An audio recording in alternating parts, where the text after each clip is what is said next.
Welcome to Backstage with Becca B with special guest Austen Danielle Bohmer.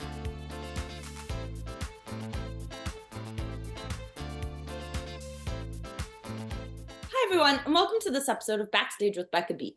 On this episode, she's been in regional shows such as Fiddler on the Roof, Gypsy, and The Great Comet of 1812.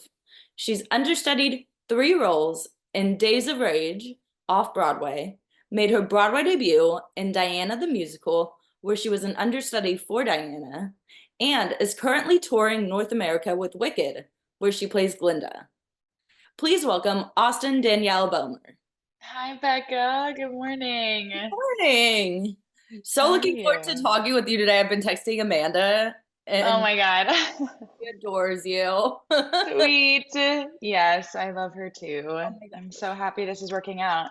I know. She said the best things about you, and she's like, "Oh my gosh, you're interviewing her, yay!" Well, I can't wait. I'm super Yes. stoked. So, how are you this morning? How's life? Yeah, I'm good. I'm good. I let's see. We are in a week of having rehearsals with our associate director. Also, just at any point, like, let me know if my service is not great, like if you're having trouble. Right Because now, right it's now, okay. yeah. Okay, good. I'm in like a weird place. We have rehearsals this week, and we're in San Francisco, and I've been staying with my sister and her wife out in like the Berkeley area, which has been so amazing. It really has made me so happy to have like a home to go to on tour. Um, but it's a little bit of a trek, and since we have rehearsals, I have this incredible friend who's letting me stay in their apartment in the city. But there's no Wi-Fi because it's a brand new apartment. It's basically like totally empty. I'm just like staying in an empty apartment. Um, Struggle. so yeah, so I'm using my like hotspot. So Yes. Genius though. I yeah. mean, like technology these days, it's helpful. The hot. Listen, I'm probably the worst person in the world to be technologically figuring anything out, but this is simple. We got this one. I mean, Um, I don't believe that based on your website is like so put together. oh, thanks. So Thank you. I guess I did do that myself. I guess it's like, hmm. People we I have this conversation a lot with people in the cast of Wicked because there are a lot of people in Wicked who are like what you would call chronically online. Um and and like it's like self-professed, like they would say that they are chronically online, and I am like, maybe if you could find the exact opposite on the spectrum from chronically online, that is me. It's like an intention of mine to try to not be like obsessed with that. Sometimes, to the point of making a fool of myself because I don't know anything about pop culture at all. Couldn't tell you. Don't know. listen, it's smart of you. It's smart of you because there's some like being online is great, but also separating yourself and being in the moment is also something we all need to learn again. Yeah, it's true. And honestly, like, I was literally just thinking this before we hopped on. Like, I think there are some people who just manage that better than I do and like actually feel very present in their sharing of their lives online, I think. Right? And I'm just not that person. Like, I just don't have the capacity to like be present in my life and also be taking pictures and videos and sharing things out in the world. Like, I just don't. I would like to be fully consumed in Real. one thing. Yes. Yes, You you're know? enjoying real life. That's me. That's just. You're But so I really I'm so impressed by people who can do that. oh my God, you're soaking it all in, and you should because like this is such a dream year for you. I Your resume is insane, but like I feel like this year in particular is such a year for you. But Yeah, it's before I get huge. into that, I want to Yeah. ask, have you always known that you wanted to be a theater performer? And like when was the moment that you realized? Yeah. Well, I grew up in a theater family. My dad was an actor on Broadway, and is still an actor. And my mom was a dancer on Broadway and then ran a major dance educational organization. And so, like, I grew up around it, right? It was never, and I always think of this as like such a gift because there was never a moment where I had to be like, but you don't understand. Like, this crazy thing is like my dream. They knew. And I think because they knew, they were like, don't do it. Don't do something else. It's so hard. And honestly, as a child, I like did a lot of theater growing up. I started doing like church theater and then community theater, and there was just like there's a lot of different ways that I was exposed to it. Um, and I loved it, but I think that I was like, this is not going to be my life. I always thought I would maybe be a teacher or a social worker or, and these are things that are still a part of my life. I was gonna say, you kind of do all the things. There are many things, and this is sort of Becca. I'm always doing too many things, but I think that yeah, I really was like, I'm not going to do it. And then I think that maybe by the time I was definitely by the time I was in high school, I was like, oh damn, I'm gonna be You're like, doing this, it's right? like It's happening. Yeah, it's happening to me. It's not a choice I am making. It is something that is very clear. and like when people when you're like kind of good at this thing too, I feel like, because people will start recognizing that talent and like putting you in things, more and more things. Sure. Yeah. And I think like I was doing a million things. I was like eh, in student council and the secretary of the school, and I loved school. I loved like reading and history. I was obsessed with my AP US history class, and like there were so many things that I really loved. Um, and at the same time, it was just like nothing. I mean, talk about feeling consumed. Like, there's nothing in the world that I love more than being like totally immersed in something. And a lot of that has to do with like imagination and like creating a world in your mind and getting to sort of like live inside of that. And I just started to realize like that was the thing. Like I could not live without that. I mean, absolutely. Like that's what theater is. It's like a world that's, yeah, it's creating a different world that's like completely separate from you. Yeah. Yeah, and I still feel now like I do feel very much like a theater actor at heart, and but I love to do this in a lot of different capacities. Like yeah, like I think like just world building and like activating your imagination is such a huge part of my life in so many ways, and in so many of the ways that I make things. And um so yeah, long story, not short. Um, It's awesome. It's like all of the story though. yeah, in a very Yeah. scattered way. So do you remember what the first show that you ever saw was, like professionally, when you were like, oh, like this is like magic? Do you want to know when I loved it, or like the first show that I ever saw? Let's say when you like loved it and like Yeah. appreciated it.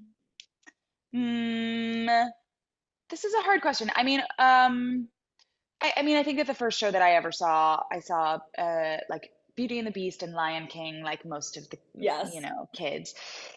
I will say that I started, what's interesting is what's coming to mind for me is Thoroughly Modern Millie. Oh. And I think that I saw that. Oh gosh, somebody get a fact checker. I think I saw in the same year. This is my memory, but this could be totally wrong. I think I saw in the same year Wicked and Thoroughly Modern Millie. Does that make sense? Um, Oh. and I remember because my mother, we had these incredible like babysitters from the local college who would sometimes come help, and my mom wanted to give them a holiday gift, and so we took them each to a Broadway show. Um, and I think one of them was Wicked, and one of them was Thoroughly Modern Millie. But but I could be totally wrong. Somebody's gonna be like, that is not the timeline. I will stand corrected. This is how I remember it. So I guess I was like, I was young. I was 9, 10, 10.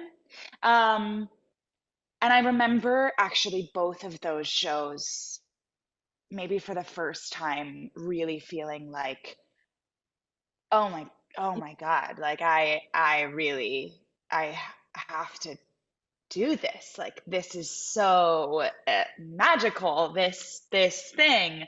Um, yeah. So I think probably probably Wicked, which is cool, Yes.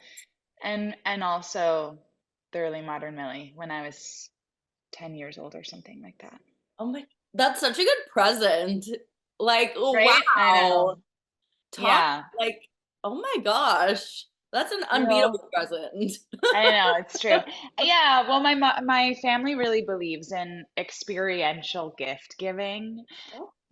Like we don't give material gifts that often. We're not a family that has like a lot of fancy things, but like meals that we make together, definitely a lot of shows, like trips to go somewhere, experiential gift giving. Yeah, because if you give material, it like sits on shelves. And if Yeah, if you give like tickets to stuff, then you go together. exactly. Yeah, time together, making a some sort of memory, Yeah. always greater than a Oh, material absolutely. gift to me. Absolutely. Yeah. So you studied at like two very prestigious schools on your resume. Oh my God. Wow. So you went to you studied at Webster University and Royal Academy of Dramatic Arts, I saw. That's true. Which Yeah. I was like, oh my God, she's so smart. That's true.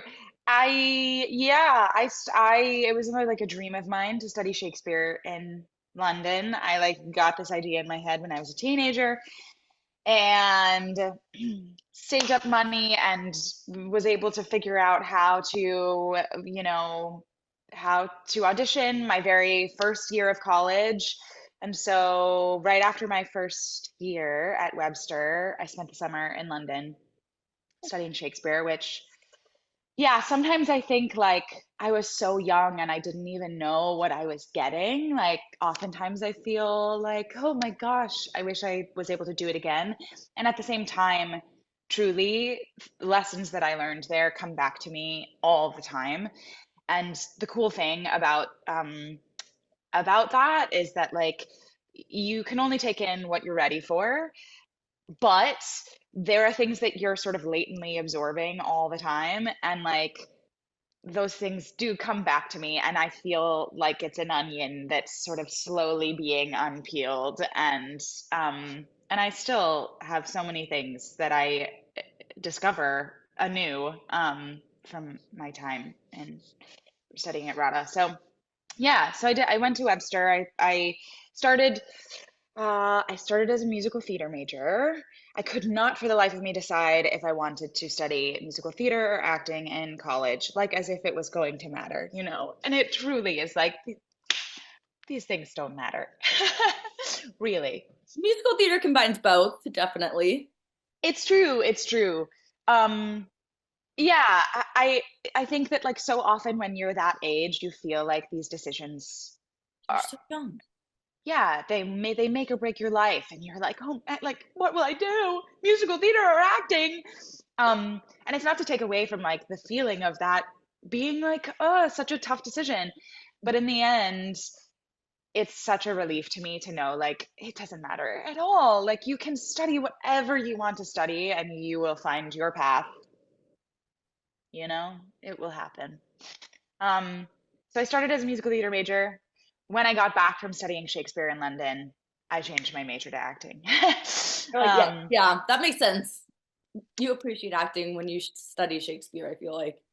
Sure. And that was always sort of like I do love musical theater, but I do a lot of other I do a lot of different things and I think that it was important to me to be able to change that major because it allowed me to take more academic classes, to have sort of like a broader scope, um, and like honestly to have more time to like let my imagination wander, which actually was like really, as a young person, what I needed the most. Yes. Um, yeah, yeah. Shakespeare, I've talked with two people recently, both in Back to the Future about Shakespeare because they both like studied Shakespeare as well. Sweet. It's like it's such a complex thing, like the writing of Shakespeare, because like it's difficult to understand, but I feel like it also teaches you a lot when you're analyzing it. Yeah, totally. It's not for everyone. I'm on no high horse about Shakespeare. I feel like I totally understand when people are like, it's not for me. That is totally fine. I happen to love it.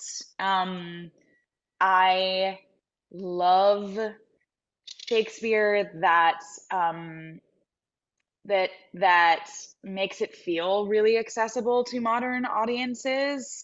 I love Shakespeare that includes music because that was the way that it would have been done.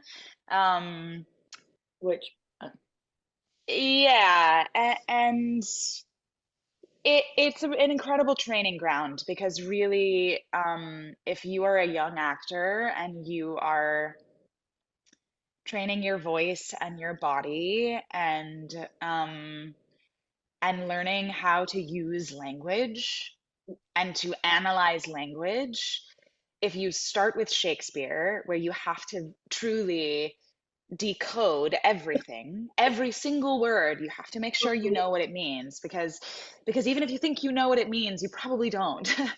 um, it's just a great training ground because then when you go to a modern day script, like even Wicked, I I sat with that script like every morning during rehearsals, and it lives in my trunk, but I still take it out sometimes and like read through it and try to find new things. And like, language really matters. It's the most important thing that you have as an actor. And so, um, yeah, starting with Shakespeare just sort of like lays the groundwork for you to know how to approach a script. oh my Yeah. yes, and I feel like and when you're doing a show for that long, like for the contract of Wicked, like you have to find new hmm things. All the time. You have to find new things. It's like the only thing that I think about. Yes. It's like, okay, what will be new? And also, like, you can't decide that. You pray. I pray every night. And I'm only on like we've been doing it for 4.5 months, right? So that's not even long. Yeah. No. Um, People do things forever and ever and ever, but this is the longest contract that I will ever do yet. And yeah, like, you really do pray that something surprises you every night because otherwise it just becomes prescriptive and it's not only boring as an actor, right? But it's like the audience knows Yeah. that you know what's happening. But it's hard. It is a hard muscle to know something in and out in that way and then to try to make it new. You really do have to be like, okay, today I'm going to think about how much I want Madame Morrible's approval throughout the entire show. And that is what I'm going to think about. And please God, may the great, dramatic gods shine upon me and give me something that is new because, that's, Unexpected. yeah, that's what you have to constantly try to find. Yes. So I kind of want before I get into Wicked, which I'm definitely getting Mhm. into, I have a lot of questions about Wicked. I really Okay. want to ask about like so you have awesome regional credits, including Gypsy and Great Comet of Yeah. 1812 on your resume, which like I Yeah. think really showcases your acting ability, honestly. Thanks. Yeah. Do you have a favorite regional show you've participated in and why? Yeah. Um, Gypsy was so incredible because I played Gypsy, but I played Louise and Gypsy for like basically a year right out of college, a bunch of different productions. I just like hopped from regional theater to regional theater. Like, yes, I'll do this. Um, like, yeah, my God, are you kidding me? That was my dream role, and I got to do it so young again. Um, so that one taught me a lot, especially because I was paired with folks who had been around for a long time in the business, and I like the people closest to me in those casts were older actors who Honest. just like really grounded me and like told me what was valuable and what mattered in the world and what did not. And so that was really special. I think artistically, the thing I feel so grateful to have been a part of uh, was this production of Fiddler on the Roof at Lyric Opera of Chicago. Cool. That was a sort of revamped German expressionist, straight from Berlin production that had like over 100 people on the stage because it's opera. And I got to play Huddle in that production.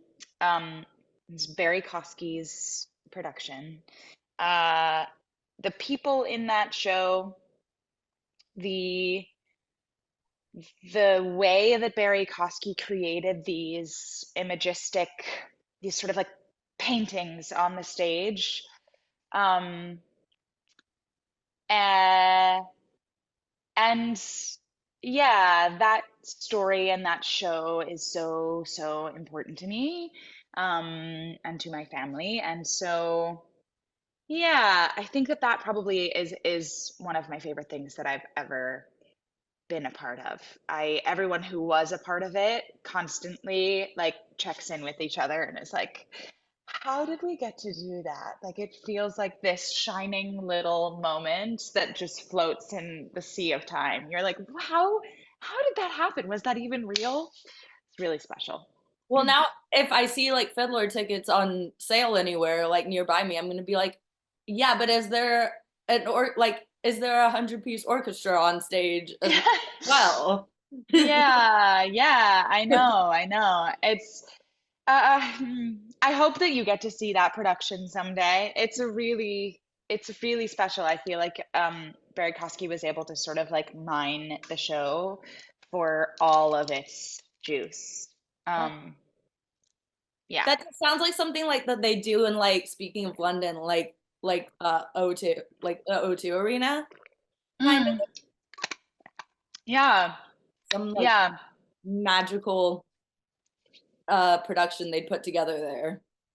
I think the thing that's cool about opera is that like the size of things, like there is like a sort of mandated grandness that musical theater like should embrace, you know? And I think in modern musical theater we embrace it purely in terms of spectacle and in terms of like trying to like wow and stimulate the audience, which is one way to approach it. I think this production, what it did so brilliantly is that it allowed the audience to sit with the grandness of things in a way that there was no need to reach over the proscenium and try to like bombard the audience, Yeah. but that it was a more contemplative production. There was a moment where for 10 whole seconds, the audience would just sit and watch the snow fall. Oh my God. And yeah, I find those moments in theater to be sort of essential. Yeah. If we just like continue to give information to human brains Like they will stop taking it in. I feel like if you make people just like sit there and witness like something on stage, like yeah, it's gonna make people uncomfortable maybe because they like action at every second of the show. But like also it's gonna make people take a step back and be like, I don't have to like hear people talking and see people on stage this entire show to enjoy it. Yeah. Yeah. I think it invites people to stop making meaning and like trying to figure out the narrative and trying to like play the detective and what is the point of all of this and what does it mean? And it just sort of like resets the nervous system and allows people to be like, whoa, yeah, like life is not all about meaning making, actually. Like it, yeah. Um, yeah. Definitely about beauty. And I mean, Yeah. as a Texas girl who like didn't see snow growing up much, Mm, like a snowfall on stage or something would just like be like mind blowing to me. I'd be like, that's so pretty. yeah, yeah, truly stunning. There are photos that exist of that production, and you should go seek them out Oh because my they're goodness. really, yeah, even I, the pictures are like, oh, I so beautiful. definitely will. Oh my goodness. So I want to ask quickly also, I saw Days of Rage on your resume, and you understood Yeah, three roles in that. I did. What is your process for learning three roles in a show like? Because that's so like that takes so much, I feel like brain power to Yeah, like vary it between those roles. totally. Hmm. So, I mean, first of all, this is just like I will take any opportunity to sort of like plug swings and how brilliant they are, how brilliant their brains are.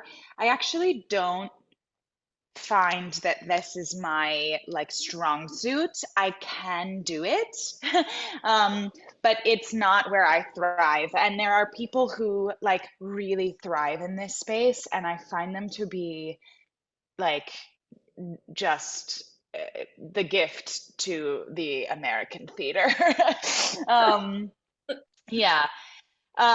But if I do have to do something like this, I think my favorite way to do it is in a play where there are specific characters that I'm getting to like three different women that I get to completely differentiate in my mind.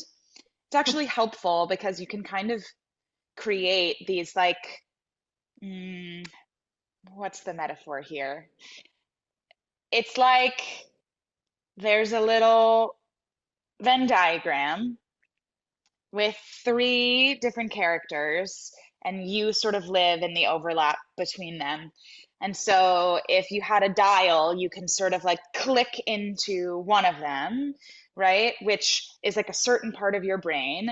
And you in the center bring the parts of yourself that resonate with this character, and then everything sort of blossoms from that place, you know? And I think it's a lot easier to me to learn a show when I'm able to think about it in that way.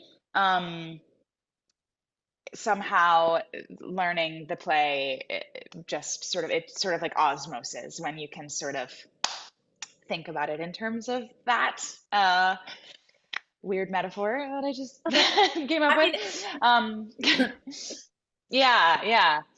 So yeah, that was such a cool thing to be a part of, truly. Three vastly different women, some really incredible artists. Again, I feel like I was so young. And yeah, and I learned a lot from being with those women, mostly who just were so at home in themselves and really like not so aware of like how they were being perceived. Um, Love that. It's like key. Real, yeah, real gift to me in my young 20s. The people who I was surrounded by who were like, yeah, not concerned with how they came off, like they were just sort of living. Yeah, themselves. Such a gift to a younger version of myself. Oh my gosh, yeah. So, yeah, but I mean, w when you're doing something like that, like I had three different scripts Insane. with different colored highlighters. And yeah, I was the only female understudy. So I understudied all of the women. Oh my gosh. Did you go on as all three? I did not. I only went on for one of them. Um, yeah, and then in rehearsal, of course, was doing Did all not. of them. But yeah, I only went on for one of them. And sort of funny enough, I went on for the one that I felt like least maybe I don't know if this is true, but like maybe least connected to, um, and had so much fun. I got to go on for a student matinee, which was so nice because, when you're just like, am I allowed to curse on this? Should I not? If you I can. usually Okay, I usually have such the mouth of a sailor, but I've been trying to not. Um, I was gonna say, like when you find out you're going on for something like this the first time, you're just like shitting yourself, and and so to get to go on for a student matinee was like, whew, okay, like this is just helpful because there are a bunch of children in the audience, and they're gonna like hype us up no matter what. And then I got to go on. That was a matinee, and I got to go on for the evening performance as well. And then for the evening performance, I was like, I can breathe. I can, okay. Like, I I did feel, this. yeah, I've done this once. Um, yeah, but so much learning in that production in like really beautiful ways. I mean, when you're on for a student matinee, though, that's so cool because, like, it's some of those kids' first time ever seeing a theater production, probably. So true. It's so true. And like, honestly, I think that like audiences, I'm of many minds in this regard, right? But I think a lot of times audiences are either way too polite or, right, they're like outrageously disrespectful. And that's not what I'm talking about. But like, Feel on your um, yeah. But what I love about students is that they're just like actually genuinely reacting to the thing that they see in front of them. They sometimes don't know that they're supposed to be like quiet, and so they give you a lot of energy, which I personally love, especially when it's 10 a.m., or even, in San Francisco, we're doing 1 o'clock matinees, and 1 o'clock feels, Becca, like 10 a.m. It it feels like does. the morning. Um, yeah, and having energy given to you at that time is so life-giving. You made your Broadway debut in Diana the musical, which had a wild timeline, and I just like kind of like Truly. realized it. I think I knew before that it had a wild timeline, but like going over it, I was like, oh my gosh, like they really went from like rehearsals to like doing a couple shows to pandemic to going back in 2021 and stepping back into the rehearsal room. So, Yeah. what was that experience like for you, and how do you prepare for such an exciting milestone and then like keeping optimistic through it all? Mm. Yeah. I mean, listen, being connected to Diana through the pandemic, I think was such a gift. Such a gift. Because it really did give me permission to like relax and let myself do other things and be other things and explore other things because I had a job that I knew at least was going to come back in some capacity, and that like I really I can't express how much that meant. Um But yeah, I mean, right? I booked that show when I was 24 and I was like, okay, I'm gonna make my Broadway debut and and I was understudying Diana and all of these things. And we had, I should know this stat, but we had like 7 or 8 performances or something like that. And then, yeah, and then the world shut down. And Like awful. we, yeah, it was awful. And I also, it was awful for so many reasons, right? Like the loss of a purpose, I guess. I think it was more awful because of what was happening in the world, right? Like it was a really, it was a time of intense turmoil. And I feel really grateful for that time. I feel really grateful for the pandemic time. I think that I often wish that we had held on to a lot of the things that we learned during that time that seemed to just sort of evaporate as soon as we returned to normal life. Um, but yeah, as far as Diana, the incredible thing was like we went into several different labs that we did over Zoom. We Ooh. then filmed the show for Netflix. So we went into a bubble and we were all living together. And the COVID protocols were so intense at that time That's because, right, awful. it was before vaccines um, and like getting to film a show and be a part of that, which was It lives. like we were maybe one of like the second, third, fourth shows to kind of do that after the Hamilton movie. And um, yeah, that was such a cool thing to be a part of, really. I mean, and it gets to live on forever, kind of. What was it Yeah. like filming it for Netflix, and how was it different from like a regular performance of the show? Like, did you all have to like redo blocking that you learned? We did. Yeah. We like redid a bunch of things. But the weird thing was that we just didn't have an audience, like in the Hamilton movie, there's an audience, so there's some sort of like response. And Diana, I don't know if you got to see it. Well, you've probably seen the Netflix maybe, but like what we learned once we did return to Broadway is like that show really needed like a raucous audience. It was a little silly and a little campy, and like that show really thrived with like an audience that was hooting and hollering and like booing Charles. That was where we really thrived.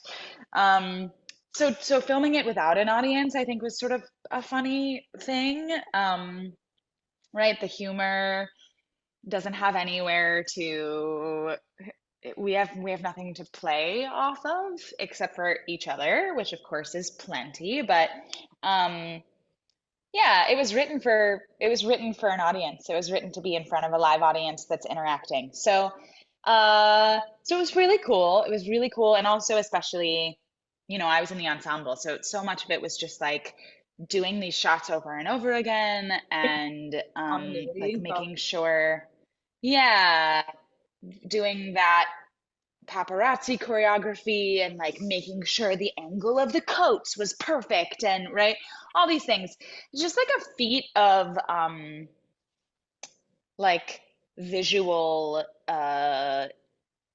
kind of like curation, right? Because you want everything, every shot. This is always like this in film, no matter what, which I have so much respect for.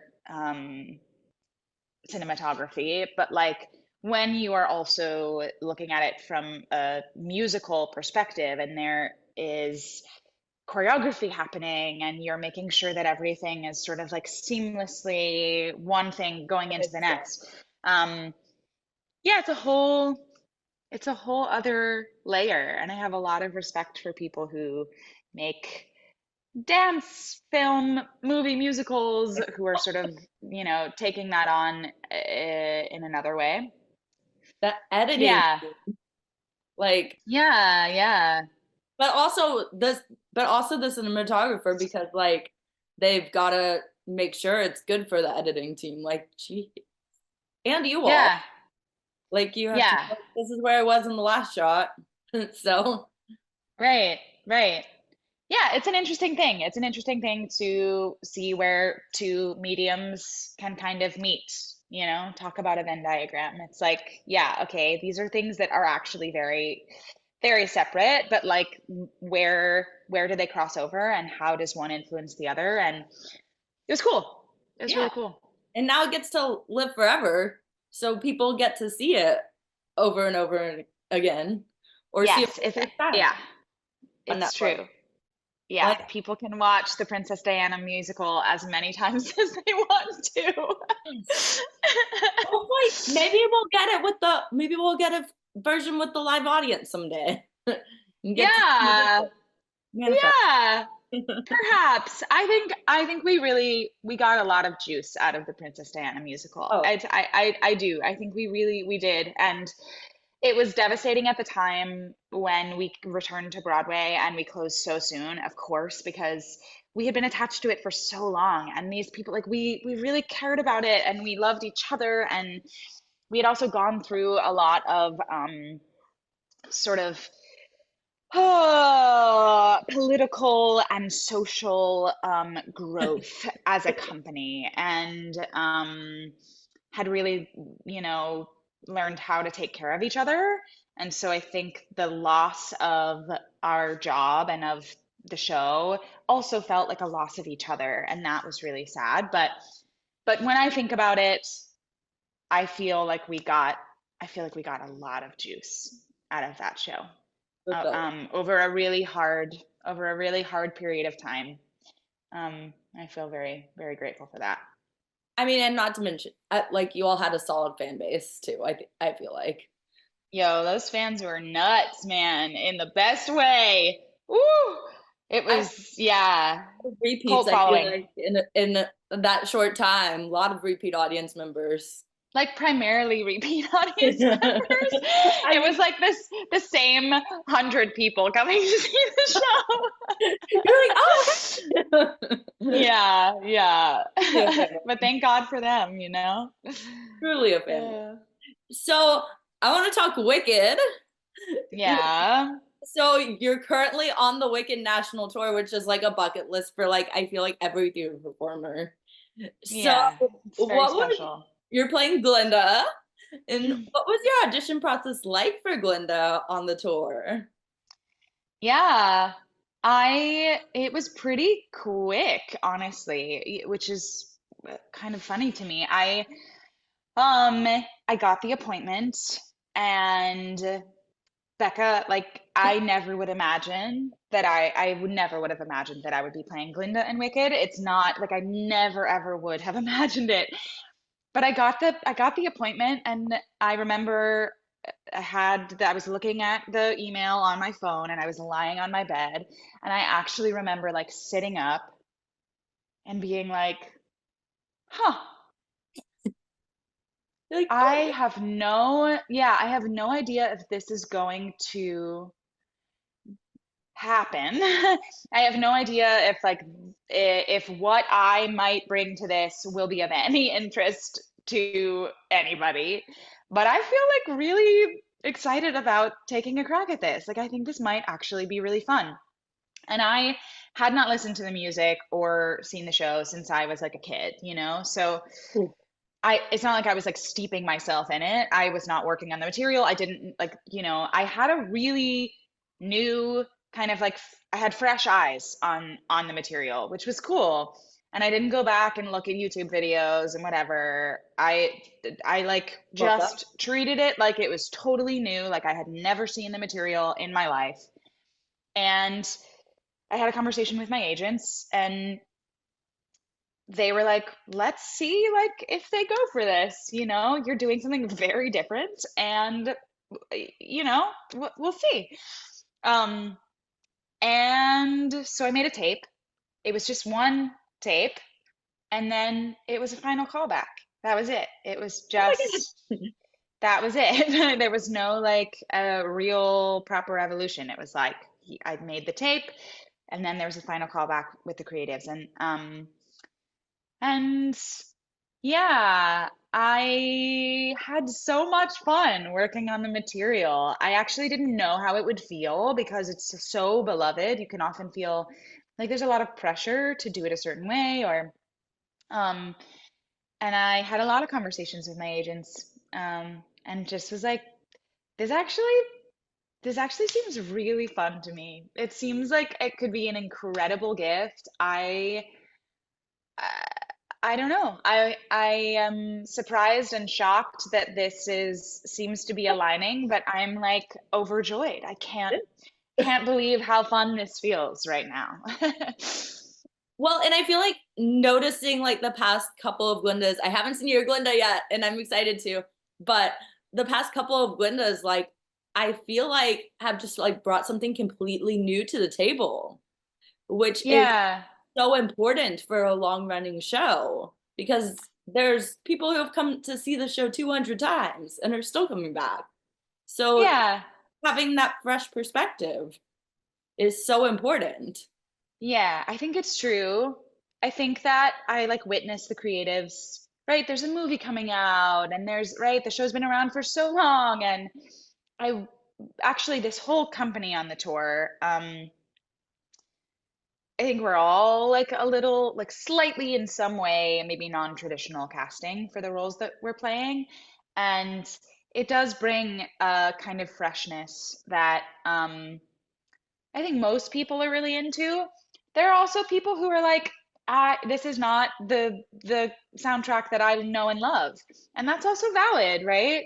But like when something's been around for so long, it's like what I was saying with a long running contract, you're just constantly trying to figure out a kind of freshness. Like, where can we bring newness? Where can we bring freshness? Where can we make this feel like it's happening for the first time? And yeah, somebody who's bringing a new perspective to it is really helpful. I witness my castmates doing that all the time, and it's such like a buoy to be able to be amidst people who are also like trying to make it new all the time, you know? Revamp the show in a way. Yeah, or just like these characters are archetypal in a certain way. You're literally dealing with like good and evil, right? And so you have these like really big sort of archetypes to fill. And the great thing about that is that there's a lot of layers underneath that you can kind of imbue with your own meaning. And yeah, that's been kind of like the gift of working on Glinda is that I think she's very complex and she really goes through such an arc. Uh, and I feel grateful that the creatives are letting me do that, letting me, imbue this thing with whatever I see in her, not whatever a lot of other actors and artists have found, which has also been, brilliant. And it's cool to get to do something that so many different artists have gotten to take on. There's like a feeling of family in that, you know? Do you ever like think back and you're like, Kristen shouldn't have played this role. I'm playing this role. Totally. It's a one of our incredible ensemble members, Justin Wyrick. He's been there a He bit. gives, say that again? He's been there a bit, yeah. Yeah, yeah, yeah. He has been here for a long time and really loves the show. And um, he gives as a gift to all the new company members. Yeah, you've probably seen this. This little sort of like folding picture frame, and on one side it's the incredible Susan Hilferty drawing of your character. And on the other side, it's a list of all of the women who have played, or people who have played the role before you. And that I look at every night, and it That's really does, cool. like whatever hard days you might be having, the pressure of being inside of something that has so many expectations around it, right? Like it's a real weight and pressure that we sometimes feel. And looking at that list and knowing that all of these people have been through it before and have taken on this role and these words have come out of their mouths, um, it's really a comfort and also like an inspiration in a lot of moments. Oh my gosh, I can imagine. I think I'd Yeah, cry looking at that every night. it's pretty cool. So, how do you think you're like Glinda, and how do you think you're different from Glinda, and like bring you to the character? Because, like, I mean, as I said, the reason people like keep coming to see the show is because they love seeing different versions of Glinda. Yeah. I mean, I'm very different from Glinda. Yeah, I have a lot of differences from Glinda. Um, One way though that I do really see her is, yeah, I mentioned this earlier with the women that I was around in Days of Rage and what a gift they were to me because they were not so aware of how they were being perceived. Like I, as a young person, and still this is something that I navigate, like I'm very aware of how I'm being perceived. And I want to be perceived as a good person.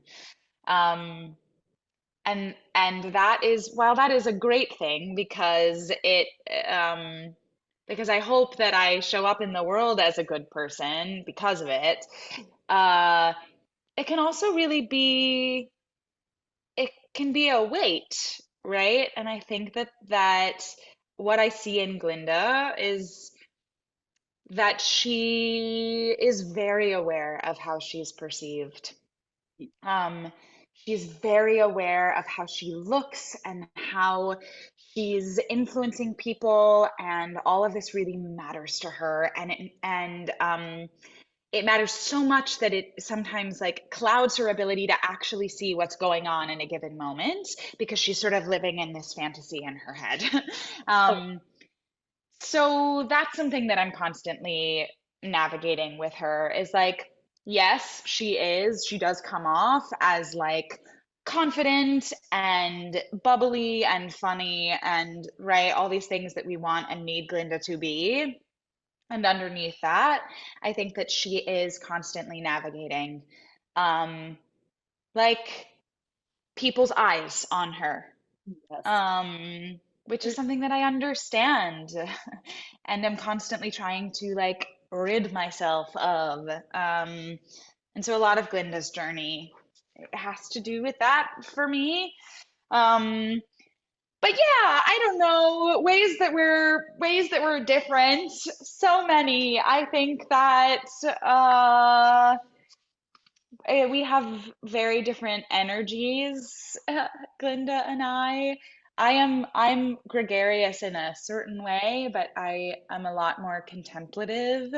I think about things very deeply, and Glinda acts from impulse a lot more than I do, which is something that I'm always trying to like remind myself of. When you do a role for a long time, sometimes the things that are different about the role from yourself start to like dilute because you're inside of it so much and more of yourself starts to come to the table. And so that's one thing that I'm always trying to like bring back is right, like, no, she's actually not thinking about this so much. She is like right off the cuff, and Yeah, fun. yeah, and it's exactly, and that's very freeing. Um, yeah, I mean, I could talk about this forever, but those are some good ones. Yes. I mean, how fun is popular to go about every night, and how do you like keep surprising? I mean, not only the current lead elf on tour, but like the understudy and the standby on tour. Yeah. The thing about popular is that like it has turned into this like vehicle for bits and Yeah. this vehicle for like funny joke And that is actually a trap because the way to actually keep surprising the person in front of you is to like really genuinely be present with them and actually react to the things that are happening in the moment. Um, like creating some like putting a hat on a hat, creating some sort of like imaginary thing that's going on that's not actually happening in the moment Yes. is really not actually funny to me at least. So like yeah, I think that it's just dealing with what is actually happening in the moment and allowing things to change based on like the energy that the actors are bringing into the space that evening. And it's always such a gift when a standby or an under I was going to say a stunderstudy, a standby or an understudy goes on because again, it's like a little bit of newness that is infused into the thing. And it's such a great challenge to be like, yeah, this is a totally different person in front of me. Like the choices that I have decided I'm going to make based on some other alphabet do not work in this moment. Thank God. Let me do something else. And you have to just like trust yourself that whatever impulse you have is going to, is going to land. And sometimes it doesn't, and that's okay. You know, Hey, the audience still loves it. The audience is you all gotta, yeah, you gotta take some risks. But I think that's the thing is like actually being present with what's happening on the stage and not needing to, yeah, um, make it funny in some external way. I, I feel like it's such a like yes, people think of it as the funny song, but like when you also think about it, it's kind of like a game of like am I of like mirror at the end where you're like having to react, yeah, pay attention, as you said. Yeah, totally. And like the other thing is, um, it's very serious to Glinda. The what she's doing is really matters, you know? It's It's not this is not like funny business. She's not being no, she's not being silly. Like this really matters to her. She is going to help Elphaba. She has a purpose. And yes. I think when you forget that, which is easy to forget, especially when you do it 8 times a week and there are people laughing at you and you're like, I'm so funny, right? No matter how grounded the actor is, there's going to be a moment where you get swept up in that. And so it's just like coming back to, no, like what is actually happening in this song? It is deadly serious. It And is. that's sometimes where the humor comes from. Oh my God, definitely. Definitely. What's your favorite Glinda line in the whole show? Hard to pick, but It changes all the time. This is such a weird, deep cut. Lately, I've been obsessed with in the Ozdas ballroom. Elphaba's doing her little dance with the hat, and Fiyero says to Glinda, uh, she doesn't give a twig what anyone else thinks. And Glinda says, of course she does. She just pretends not to. oh my God, it's such a good one.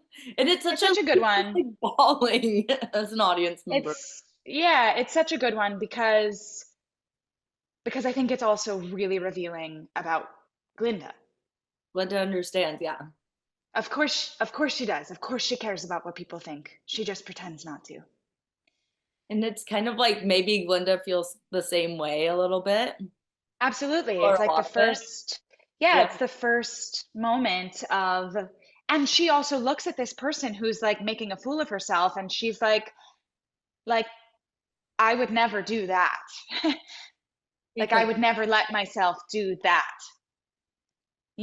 I mean, there's so many layers to it. But I think it is like talk about mirroring, right? That it is one of their first moments of like really seeing each other and seeing how they perceive each other to be so different, but actually there are so many things that they are able to illuminate for each other that is really the crux of their friendship, you know? Oh my gosh, absolutely. And it is the first kind of mirroring scene of the whole show that they have. Yeah. Definitely. So, Wicked is a show that's been around for since 2003, and there's a whole movie coming out. It's super successful. How do you think the movie coming out is going to impact both the tour and Broadway and the audiences that come to see the show? I have no idea. We get asked this question all the time in press events and things, and like I have no idea how to answer this question, to be honest with you, because uh, like there's already such hype around Wicked. Like we are not starved for hype. um it's like the greatest gift, right? As an artist to be in something that you know people love. It is such a gift, right? And I guess what I hope is that like more people will be curious about coming to see the show. What I really hope beyond just the Wicked sphere is that people see the movie and are like, this is really interesting. Maybe I should go see the show. And then they go see the show and they're like, oh my God, like I saw a big movie and this is what it came from. Maybe I should see more theater. And then people will be interested in seeing more theater. I think that's sort of my hope. I'm really curious to see the movie. I feel really excited about the women who are playing these roles. I also feel like it's Wicked. People love Wicked, and like there, it will just grow. The love for Wicked will just grow, and that's really exciting. But beyond Wicked, um, yeah, I think I am always hopeful that something like this will expose some people who would not ordinarily have seen a musical or have seen theater to like a little gateway into, yeah, maybe you might want to see a touring show when it comes to your, city. My hope is we hopefully get like a pro shot of the stage version in a couple of years too. Because I was Oh, like so love the casting for this whole thing, but also like my theater heart is like I just want people to see theater actors but on they will, stage, right? Like like they on. will. I think, yeah, I totally get that. And I appreciate it. I deeply appreciate it. Um, this is always what happens, you know?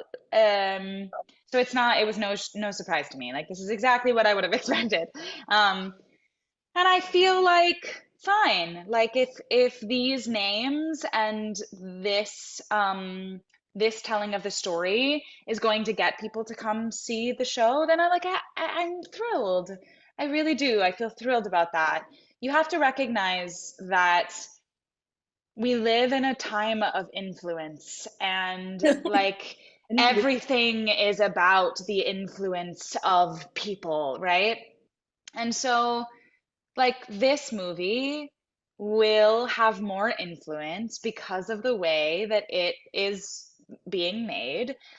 And then that will perhaps trickle, I don't want to say trickle down because I don't want to make it a hierarchy, but maybe it will trickle over Yeah, to to the theater, you know? And I could feel some sense of injustice about this, and it's just not useful energy for me personally. Yeah. not to say that Ariana and Cynthia and like the cast aren't theater actors, because I No, know like of they're really course, because there. they're, I know that they're yeah, really doing or in theater, but yeah, they're truly. more like influencer type. Yeah, I mean the talent is unbelievable. So Yeah. And I listen, when I watch those oh, every new preview, what word am I looking for? shows. Um preview? Is that what it's Yeah, like called? trailer. Your trailer, thank you. Every new trailer that I see, I'm truly like like so moved by like just weeping only by watching the trailer. So And we keep I getting don't more know. Defying Gravity in Yeah, yeah, every trailer. And Jeff Goldblum. Come on. yeah. I'm excited about it. I am. I Oh my think it'll be gosh. cool to see. Same. But like also excited for the show to keep continuing on the stage, which I think it will for many, many, many years to come. There's I no, don't see it stopping. yeah, there's no Yeah. conversation about when do you think this will close? It's like No, never. I mean, we don't, yeah, like on the road in San Francisco, right? And we were just in Denver before this. Like all across the country, people are still coming. They're still Yeah. coming to see it and loving it and so happy to be there. And my God, it's really, again, like I am not someone who always makes art because I want everybody to love it. Um, So it's especially a gift when you get to be a part of something that you know is making people really happy. People really do love it and they dress up and they, like that as an artist is, I mean, it's amazing and it's rare. It's so rare. So I do not take that lightly. Yes. Is there a city you're most looking forward to coming to on the tour? I mean, there's a ton of great cities coming up. It's a great tour. It's a great year to be on this tour.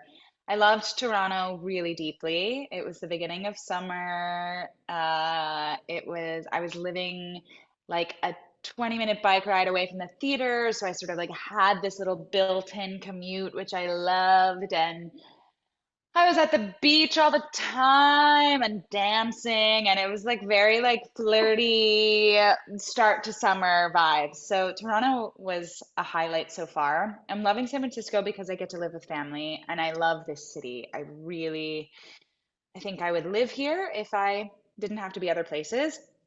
Maybe someday I will. It's a favorite city of mine. And then LA. LA, I'm stoked for. I have so many pals who live in LA and I'm staying quite close to them. So I'm excited to spend time with my friends. I like LA a lot, but I also don't think that it's like my place for long-term living. So I'm excited to just like be there for a little pocket and get to like try that out short term. Um, yeah, it's funny. Like we've already done some of the ones that I was most looking forward to. Um, but it's a great year. And LA, to be there for two months, right around the movie and everything, I think will be really awesome. Literally so excited for that. I'm so Yeah. excited to like witness all the like maybe new people coming to see the show in person for the first time. Yeah, Definitely I hope so. see the show for the first time in person. So you're so passionate about the arts and like getting it to everyone and new people. And I saw on your website, Arts Ignite, is that right? Yeah. So Yeah. can you talk a little about what the organization does and how like it helps bring the arts to more people? Totally. Yeah.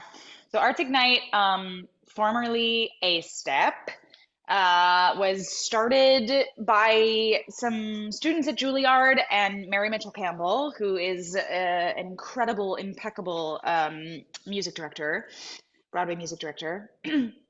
And essentially, the goal is to bring arts education to particularly children who would not otherwise have access to it.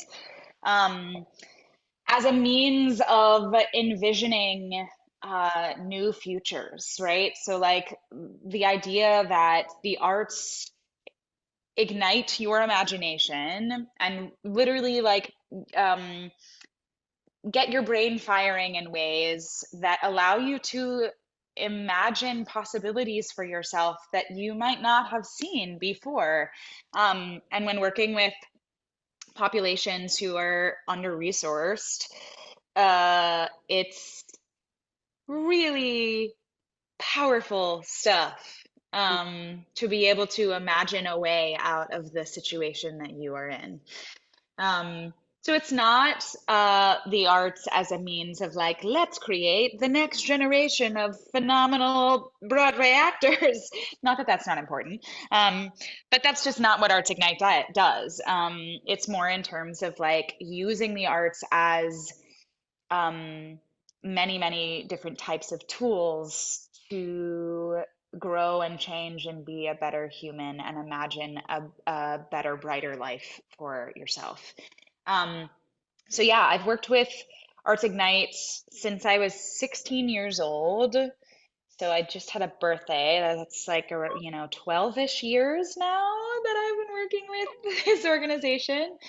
And I've traveled with them to India a lot, to South Africa some, and I've worked in every borough of the city of New York, including Staten Island now, which is very fun. Um, yeah, and I find that it's like some of the most important artistic work that I have ever gotten to do. I've taught dance and um, theater and music and like sometimes paper weaving and various like nervous system regulating art, visual art projects. Um, Stuff. yeah, listen, same. I'm like, can I have a coloring book, please? Um, yeah.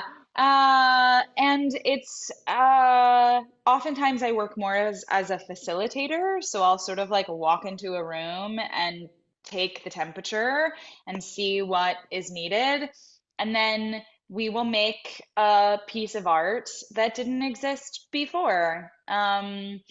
And everyone can sort of find their way into it with what they're feeling that day, and also what they see as their sort of strengths and weaknesses that they want to be able to bring to the table or not necessarily have to engage with. Um, uh, yeah, and so sometimes it's like a one-off workshop, but oftentimes it's these longer 1 month, 2 month, etc.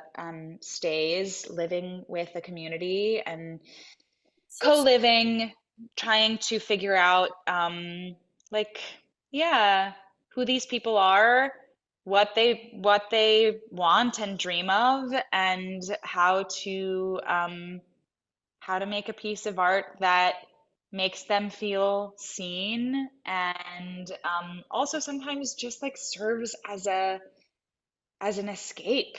Um, so yeah, that's a little bit. Well, I saw like pictures on your social media, I think, from some of like the trips that you've taken with them, and they're so Yeah, precious. Like the children in these pictures look like they're yeah. having the absolute time of their lives, and this is like the best day of their lives. There's a lot of joy.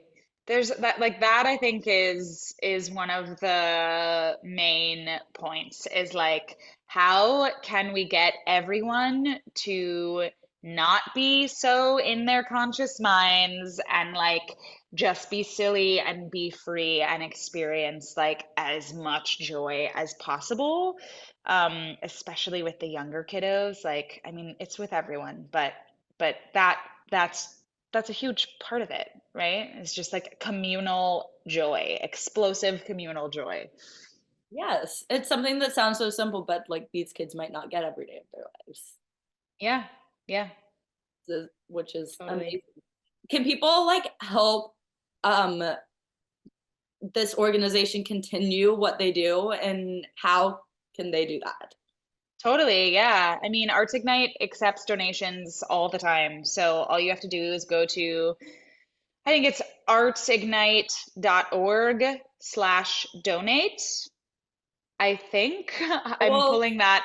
Yeah, definitely find the you link. link it. Yes. Yeah, please do. I I think that's right. But yeah, I mean, it would be a great gift to me if anyone wants to donate to the work that we do because, um, yeah, it it's pretty life-changing stuff. And if you love the arts, if you love going to see theater, this is a really cool way to sort of take that love that you have and extend it to people who would not get to come see a piece of theater, who would not ordinarily um, get to participate in creative spaces at all. Um, so yeah, please donate. That would make me very happy. And before I wrap up, I want to ask, I want to give you a chance to like plug your singer-songwriter stuff because I listened and the sound is so cool. The like Thanks. it's what I live for in singer-songwriter like Oh, music. So you're you can be found on like Spotify and all the music platforms under Plain Austen. correct. And Correct. what is your creative process like? And do you have a song you're most proud of? Yeah, thanks for listening. I really appreciate that. Yeah, all of that music now is so old, and I have so much new music that I'm working on tour, but it's, we're busy. We're busy out here. I think I imagined that I would have a little more time, and 8 shows a and I week. just like, yeah, exactly. And also like I have to, I can't be singing all the time during the day and then also doing the show at night. So, um, but yeah, I have a lot of stuff that I've written over the last few years. And I wish that I could tell you that I have like a specific writing process. I I don't. Like things come to me, and it's often a way of processing. And I notice that the more quiet time that I give myself, which is really I am at my best when I have a lot of alone time and a lot of sort of quiet contemplative time. Um, these songs will just come. And oftentimes they come in the middle of the night at like 3 a.m., which I wish they did not. But it is what it is. And also, I've been working lately to try to have more of a practice, more of a writing practice. And oftentimes it's like, okay, if I do sit down with my guitar, and I'm given some sort of prompt, if I give myself some sort of prompt, whether it's a photo or like a poem or, anything like that, having a jumping off point is really helpful. Um, but oftentimes it's just like the way that I'm processing the world. It's the way I'm processing my own life, the way I'm processing what's happening in the political landscape. Yes.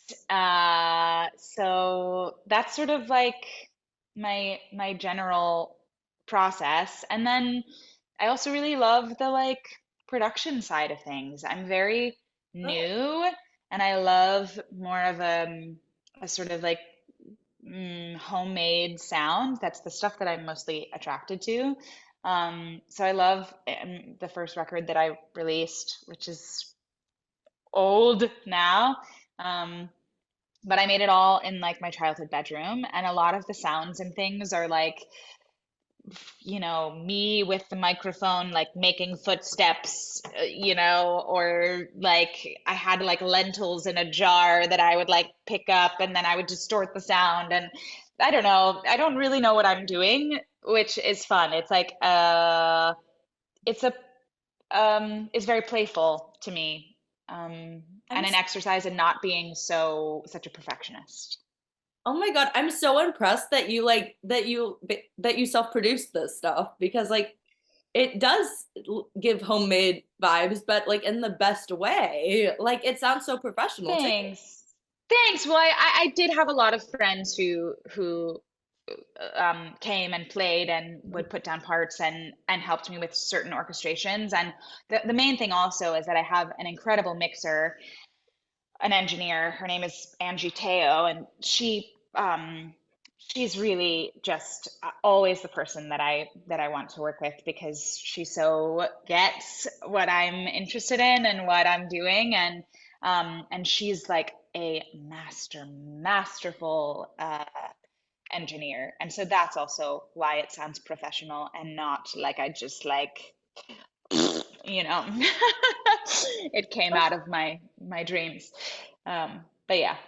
No, it's really, really good.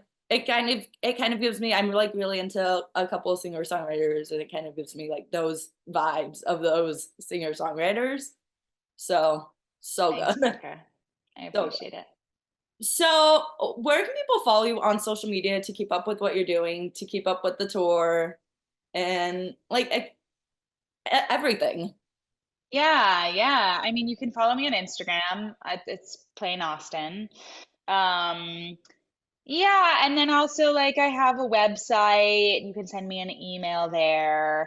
I am like I have a fraught relationship with social media. So I'm on and I'm off, and sometimes I'm like not, if I don't respond right away, it's just because I try not to be on it as much. I feel like in this phase of my life, because of the tour, I'm on social media way more than I normally am. Oftentimes, I'm really not on it.